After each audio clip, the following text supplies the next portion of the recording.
తర్వాత రెండవ ముఖ్యమైనటువంటిది మరొకటి మాట్లాడాల్సినటువంటిది బస్సు ప్రమాదం.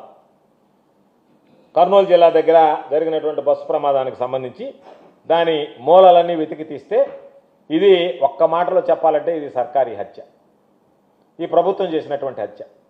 అన్ని పత్రికలు రాశాయి. ఈరోజు ఏమని రాశాయి? 2:20 నుంచి 2:40 మధ్యలో యాక్సిడెంట్ జరిగింది. ఆ బస్సు ప్రమాదం జరిగినప్పుడు పోలీసులు ఇన్వెస్టిగేషన్లో ఏ పరిస్థితుల్లో బస్సు ప్రమాదం జరిగిందనేటువంటిది విచారించారు. ఒక యువకుడు తాగి బైక్ నడుపుతూ తూలిపోయి పడిపోయి డివైడర్ని గుద్దుకొని చనిపోయినటువంటి దాని మీద ఆ బస్సు డ్రైవర్ దాన్ని స్పీడ్గా బస్సును తోలడం, ఆ బస్సు కింద ఇది మంటలు రేగడంతో ఆ రాపిడికి పాపం 20 మంది దాదాపుగా సజీవ దహనమైనటువంటి పరిస్థితి ఏర్పడింది. దాంట్లో నెల్లూరు జిల్లాకు సంబంధించి ఉదయగిరి వాసులు వాళ్ళందరికీ కూడా ఈ సందర్భంగా మృతుల కుటుంబాలకు అందరూ కూడా శ్రద్ధాంజలి ఘటిస్తున్నాం. వాళ్ళకి పాపం ఆ కుటుంబాలకు తీరనటువంటి లోటు. అయితే ఈ ప్రమాదం వెనక కారణాలు విశ్లేషిస్తే కళ్ళు బైర్లు గమ్మేటువంటిది. రాష్ట్ర ప్రభుత్వం ఈరోజు దీనికి బాధ్యత తీసుకోవాల్సినటువంటి పరిస్థితి ఏర్పడుతుంది. బస్సు యాజమాన్యాలు బాధ్యత తీసుకున్నా ఇంకొకరు తీసుకున్నా రాష్ట్ర ప్రభుత్వానికి ప్రధానమైనటువంటి బాధ్యతగా కనిపిస్తుంది. కారణం ఏమిటి అంటే ఆ సమయంలో ఆ యువకుడు అందుబాటులో ఉన్నటువంటి బెల్ట్ షాప్లో మద్యం సేవించి వెళ్ళడమే. అంటే పగలు లేదు, రాత్రి లేదు, వారం లేదు, వజ్యం లేదు, ఎప్పుడు పడితే అప్పుడు ఎక్కడ పడితే అక్కడ మీరు పెట్టినటువంటి ఈ బెల్ట్ షాపులు ఏదైతే ఉన్నాయో ఆ బెల్ట్ షాపు ఈరోజు అంతమంది ప్రాణాలు తీసేసింది, అంతమంది కుటుంబాలను గోడుగోడు అనిపించింది. కనీసం ఆ ప్రభుత్వం దాని గురించి అయినా పట్టించుకునేటువంటి పరిస్థితి ఉందా? ఎన్నిసార్లు చెప్పినా సరే మాది ఈరోజు ఆ బెల్ట్ షాపులు ఎన్ని ఉన్నాయి? 1,00,000కు పైగా బెల్ట్ షాపులు నడుపుతున్నారు. నడిపేవాళ్ళు ఎవరు? అందరూ తెలుగుదేశం పార్టీకి సంబంధించినటువంటి వాళ్ళే. మేము మొదటి నుంచి ఏం చెప్తున్నాం? నకిలీ మద్యం బయటపడినప్పటి నుంచి మీరు బెల్ట్ షాపుల మీద ఎందుకు రైడ్ చేయడం లేదు, బెల్ట్ షాపులు ఎందుకు రద్దు చేయడం లేదు? ఈ బెల్ట్ షాపులోనే నకిలీ మద్యం అమ్ముతున్నాయి, దీనివల్ల ప్రమాదాలు జరుగుతున్నాయి. ఆడవాళ్ళు బయటకు రావాలంటే పాపం ఇబ్బందులు గురేటువంటి పరిస్థితులు ఏర్పడ్డాయి. కాబట్టి ఇటువంటి నేపథ్యంలో మీరు ఎందుకు దాని గురించి పట్టించుకోలేదు అంటే ఒక్కరోజు కూడా దాని గురించి పట్టించుకున్నటువంటి పాపాన పోలేదు. కాబట్టి ఈరోజు దానివల్ల ఈ బెల్ట్ షాపులో కల్తీ లెక్కన అమ్మడం, ఎప్పుడంటే అప్పుడు అమ్మడం, ఎవరంటే వాళ్ళు ఏ సమయంలో అంటే ఆ సమయంలో తాగడం, తూలి పడడం, దానివల్ల ప్రమాదాలు జరగడం. ఈరోజు ఆ కుటుంబాలు ఈరోజు ఆ విధంగా కావడానికి కారణం బెల్ట్ షాపు అంటే ఈరోజు పాపం ప్రజలందరూ కూడా ఎంత ఆవేదనకు లోనవుతున్నారు. ఈ ప్రభుత్వం తీసుకుంటున్నటువంటి ప్రజా వ్యతిరేక నిర్ణయాలు, ఒక పరిపాలన అంటే ఏ విధంగా ఉండాలి అంటే జగన్మోహన్ రెడ్డి గారి హయాంలో నియమితమైనటువంటి నిర్దేశమైనటువంటి సమయాల్లో ఈ జరిగాయి అమ్మకాలు జరిగాయి, మద్యం అమ్మకాలు విచ్చలవిడిగా ఎక్కడ పడితే అక్కడ రేయింబగళ్ళు జరగలేదు. ఆ రేయింబగళ్ళు జరగలేదు కాబట్టి లా అండ్ ఆర్డర్ ప్రాబ్లం గురించి కానీ ప్రమాదాల గురించి కానీ ఇంత పెద్ద ఎత్తున జరిగినటువంటి సందర్భాలు లేవు. ఈరోజు లా అండ్ ఆర్డర్ అనేటువంటిది గాలికి వదిలేశారు. ఈరోజు ప్రమాదాలు సంభవిస్తున్నాయి. వీటికి మూల కారణం ఇది అని చెప్పి అన్వేషించిన ఈ ప్రభుత్వం దీని మీద బాధ్యత తీసుకోకుండా ఇష్ట ప్రకారంగా వ్యవహరించి ఒక పక్క ప్రభుత్వ ఆదాయానికి గండిపడుతుంది. ప్రభుత్వానికి రావాల్సినటువంటి ఆదాయం మధ్యలో ఉండేటువంటి తెలుగుదేశం పార్టీకి సంబంధించినటువంటి నాయకులు పంచుకుంటున్నారు. ప్రజల ప్రాణాలు మాత్రం గాలిలో కలిసిపోతున్నాయి. కాబట్టి దీన్ని ఖచ్చితంగా నేరాలు పెంచి పోషించడానికి ఈ మద్యం మాఫియా కారణం. ఈరోజు జరిగినటువంటి నెల్లూరు జిల్లాలో పాపం కొంతమంది కోల్పోయారు, రాష్ట్ర వ్యాప్తంగా చనిపోయారు పాపం. ఆ కుటుంబాలు అందరూ కూడా గోడుగోడుమనడానికి ఈరోజు మీరు తీసుకొస్తున్నటువంటిది.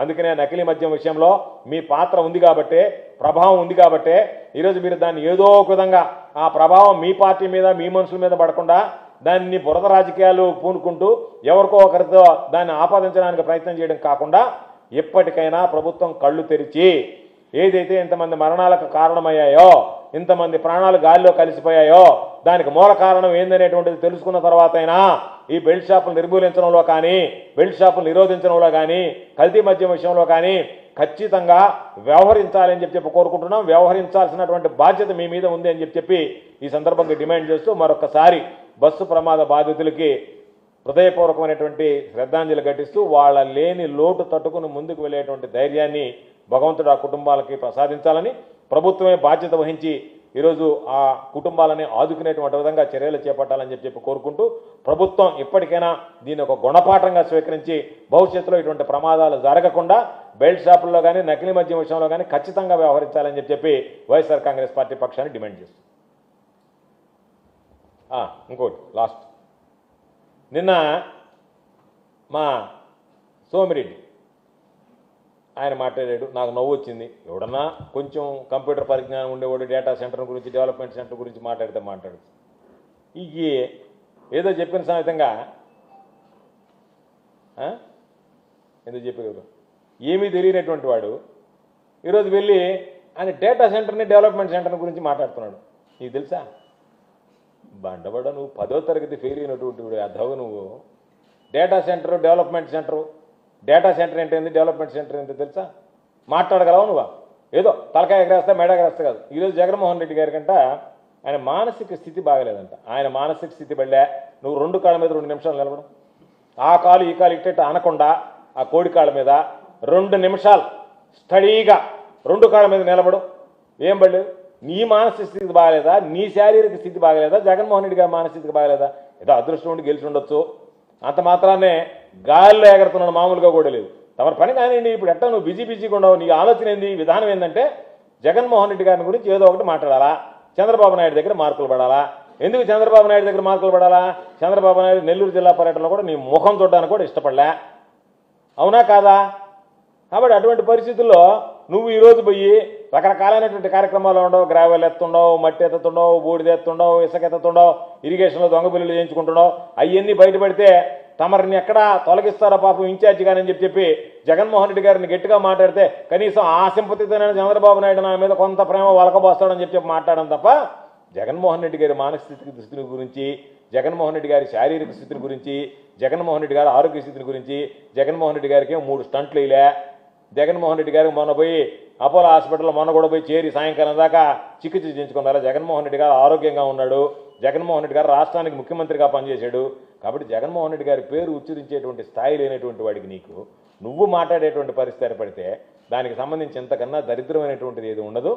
కాబట్టి నువ్వు సిటీ సెంటర్ గురించి మాట్లాడితే బాగుంటుంది కానీ లిక్కర్ షాపులు ఏ బ్రాండ్లు అవి గురించి మాట్లాడితే బాగుంటుంది కానీ నీకు రాబాయ్ సాఫ్ట్వేర్ డెవలప్మెంట్ డేటా సెంటర్ గురించి, డెవలప్మెంట్ సెంటర్ గురించి ఏమన్నా తెలుసా? డేటా సెంటర్ నీకు తెలుసా? డెవలప్మెంట్ సెంటర్ నీకు తెలుసా? బుద్ధి ఏమి ఉండాలి నీ బ్రతుక్కి? నువ్వు మళ్ళీ జగన్మోహన్ రెడ్డి గారిని మాట్లాడేటువంటి స్థాయి. కాబట్టి ఇప్పటికైనా సిగ్గు తెచ్చుకో, నోట్లో వస్తున్నారనేటువంటి నిజాన్ని గ్రహించు. ఇట్లాంటి యదవా డేటా సెంటర్ గురించి మాట్లాడదని చెప్పి నీ పార్టీ వాళ్ళు అంటున్నారు. వీడు మాట్లాడుతున్నాడు కదా సిగ్గు సెలవు లేకుండా 8-10 తరగతి దాకా చదవనటువంటి వాడు అని చెప్పి. కాబట్టి నువ్వు మిగతా ఏదైనా ఉంటే లెక్క పక్క రాయడంలో మనగాడు తప్ప కంప్యూటర్లు దేనికి? కాబట్టి జగన్మోహన్ రెడ్డి గారి మానసిక స్థితిని మాట్లాడేదంత స్థాయి నీకు లేదు. ఇప్పటికైనా బుద్ధి తెచ్చుకొని నువ్వు నీ స్థాయిలో తమరు ఏమిలే దేవాలయ భూములు, రైతుల భూములు దోచుకోకుండా ఉంటే మంచిది తప్ప తమరు ఆ శక్తికి మించి మాట్లాడితే మాత్రం భారీ మూల్యం చెల్లించుకోవాల్సినటువంటి పరిస్థితి ఏర్పడుతుంది. ప్రజలు నిన్ను చీకొట్టేటువంటి పరిస్థితి ఏర్పడుతుంది.